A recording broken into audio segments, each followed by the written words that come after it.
And I would like to ask Brian a question of clarification on his position, if I might. Sure. You said you don't believe that there's sufficient evidence for the existence of God. I wanted to know, though, would you be defending an atheist position today or an agnostic position? I've never really understood the distinction here. If I look up in my dictionary, I find an atheist defined as someone who does not believe in the existence of God. I think it would be foolish for anyone to say they could disprove the existence of God. I mean, well, I don't think that is the traditional definition of an atheist. If you look in an encyclopedia or dictionary, it will say that an atheist is someone who believes that God does not exist. That's right. So it's different from an agnostic who doesn't know whether God exists or not. The agnostic just says, I don't know the answer, but the theist says, God does exist. The atheist says, there is no God. Now, I was wondering, are you taking that stronger position that there is no God, or are you simply taking the softer agnostic position? I really don't see the point of this aspect of debate at all. I still can't see the difference. My position is very simple. I don't believe that God exists. And as I said, I think you would be foolish to say you could prove that God doesn't exist.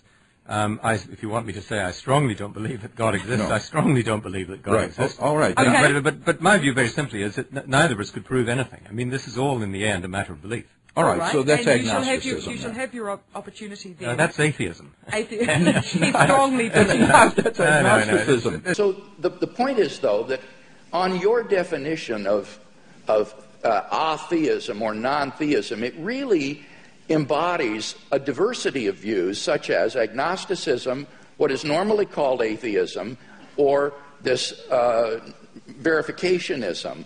Now, which of those do you hold to within this umbrella of atheism? Are you an atheist who asserts the proposition God does not exist, or do you simply withhold belief in God in the way the agnostic does? Right. On some days, I'm a greater. No, I'm not going to do you that much of a favour.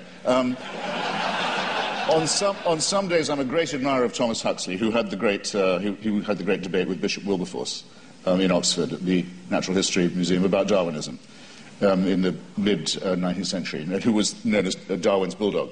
We would now say Darwin's pit bull, and who completely trounced the good bishop. But I can't thank him for inventing the term agnostic. And I can't thank him for some of his social Darwinist positions either, some of which are rather unattractive. I need an answer to this. My time is fleeting. But because I think agnosticism is evasive. To me, yes, if you talk about the power of the Holy Spirit and so forth, to me that is meaningless. It's to me, I'm sorry, I've tried. It's white noise. It's like saying there is only one God and Allah is his messenger. It's gibberish to me. There are many of us. I'm sorry, there are just many of us of whom this is the case. It may be true, it is true. Okay, Mr. Hitchens, I got to press you here because time is fleeting. Feel free. What is your view exactly? Press away. Do you affirm God does not exist, or do you simply withhold belief? I think once I have said that I've never seen any persuasive evidence for the existence of something, and I've made real attempts to study the evidence presented and the arguments presented, that I will go as far as to say, have the nerve to say, that it does not therefore exist, except in the minds of its, except in the Henry Jamesian subjective sense that you say of it being so real to some people in their own minds that it counts as a force in the world. Yes. Okay, so you do affirm then that God does not exist. Now, what I want to know, and do you have any justification for that? I think I've come unwired in some horrible way. You're fine. Are you sure? Do you have any arguments leading to the conclusion that God does not exist? Well, I would rather. I think I'm wondering if I'm boring anybody now. I would rather say. I'd rather state it in reverse and say I find all the arguments in favour to be fallacious or unconvincing.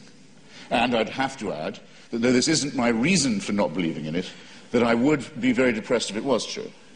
But that's a quite different thing. I don't say of atheism that it's at all morally superior. That would be very risky. I wouldn't admit that it was at all morally inferior either, but we can at least be acquitted on the charge of wishful thinking. I wonder if that's the case. Would you agree that the absence of evidence is not evidence of absence? Well, I'm not sure that I would agree. Okay. We seem to be going around in circles here. But the reason we're having the debate is, does God exist? So obviously, it's a self-evident truth that I believe in debate on these issues. Right. I want you to tell people why they shouldn't believe, if you want to use the semantics, why they shouldn't imagine there's a God. Show me how there's no God. Give me proof that God doesn't exist. Well, we can't prove a negative. I think that's why we're going around in circles. Like, I can't prove the non-existence of Give me anything. an argument.